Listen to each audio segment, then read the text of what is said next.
Hello guys, welcome back to my YouTube channel study with Anjali. आज हम आपको metaphysical poetry के बारे में बताने वाले दोस्तों, तो वीडियो के अंत तक बने रहेगा। पर वीडियो को स्टार्ट करने से पहले मैं आपसे रिक्वेस्ट करना चाहूँगी कि अगर मेरा वीडियो आपको पसंद आए तो लाइक सब्सक्राइब कर दीजिएगा दोस्तों। चलिए वीडियो को स्टार्ट करते हैं। Metaphysical poetry. When we talk about the metaphysical poetry we told that in metaphysical poetry so the unexpected thing.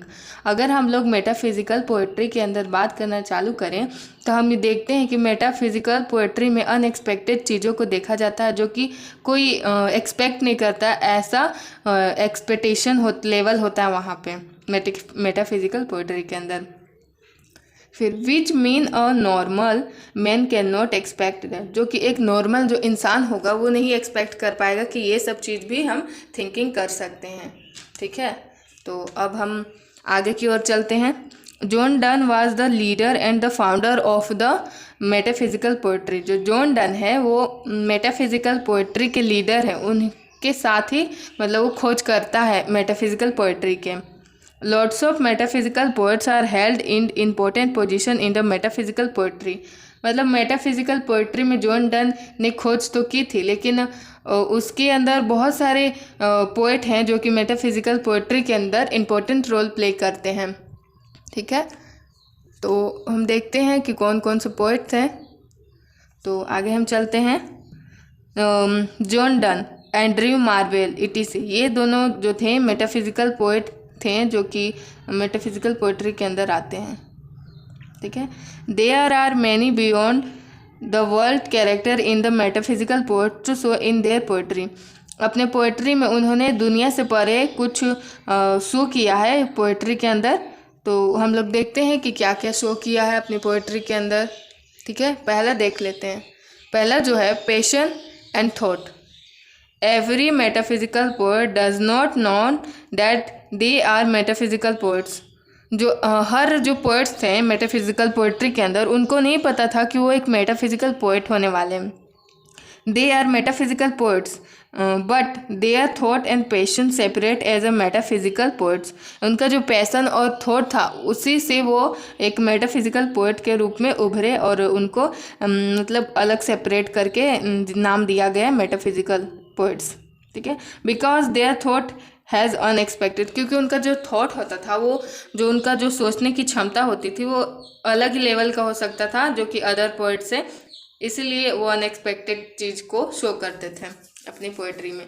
अब हम आगे की पेज में चलते हैं गाइस। अब हम दूसरा कैरेक्टर को जानते हैं कि मेटाफिजिकल पोएट्स में आखिर थे क्या जो कि उनको मेटाफिजिकल पोएट्स बनाते हैं। तो दूसरा तो हो गया intelligence of metaphysical poets. John Donne was the first critic poet because his mind was very sharp.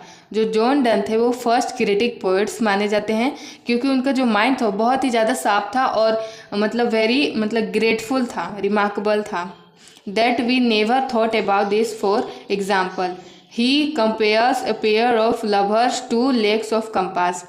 जो कि हम किसी चीज़ को सोच भी नहीं सकते, वो ऐसे चीज़ों को कंपेयर कराते थे अपनी पोएट्री के अंदर। जैसे दो लवर का पेड़ को उन्होंने लेग के कंपास के लेग से कंपेयर किया है, जो कि एक नॉर्मल पोएट्स तो सोच ही नहीं सकते। ये बियॉन्ड द वर्ल्ड है।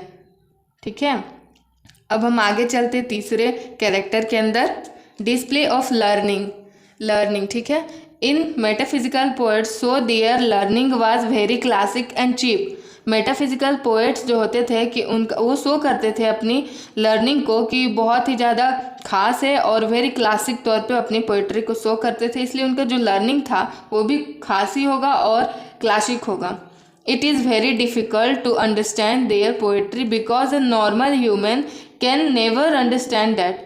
उनका जो पोएट्री था वो बल्कि जो था वो क्लासिक एंड चीप था, इसलिए उनकी पोएट्री को समझना आसान नहीं था। इसलिए एक नॉर्मल जो ह्यूमन होता है वो उसको समझ नहीं पा सकता है। So this way their display of learning was classic. So इसी तरह उनका जो डिस्प्ले ऑफ लर्निंग है वो क्लासिक है, but a normal human can not understand very well. लेकिन एक जो नॉर्मल ह्यूमन होगा, जो कि पोएट नहीं होगा, जो रीडर होगा, उसको समझने में थोड़ा टाइम लगेगा, क्योंकि उनका जो कंपैरिजन होता था वो ऐसे ऐसे चीज़ों से होता है जिसके बारे में हम थिंक भी नहीं कर सकते हैं गाइस। ठीक है, अब हम आगे चलते हैं 4 कैरेक्टर के बारे में। तो जो चौथा कैरेक्टर है मेटाफिजिकल्स पोएट का, तो इस प्रकार है guys, religious poetry of metaphysicals. Metaphysicals written in English language. जो मेटाफिजिकल पोइट्स होते थे वो इंग्लिश लैंग्वेज में अपनी पोइट्री को रिटेन करते थे। They give the best poetry in their own language. अपने भाषा में वो बेस्ट पोइट्री को देते थे इंग्लिश में। Thus we told that metaphysical poets are the best. तो हम इसी तरह बोल सकते हैं कि जो मेटाफिजिकल पोइट्स होते हैं वो बहुत ही बेहतरीन होते हैं, जो कि अपनी शानदार तरीके से शो करते हैं अपनी पोइट्री को। तो आज का मेटाफिजिकल पोइट्री ख़त्म हुई guys. I hope you video like this. Thank you for watching.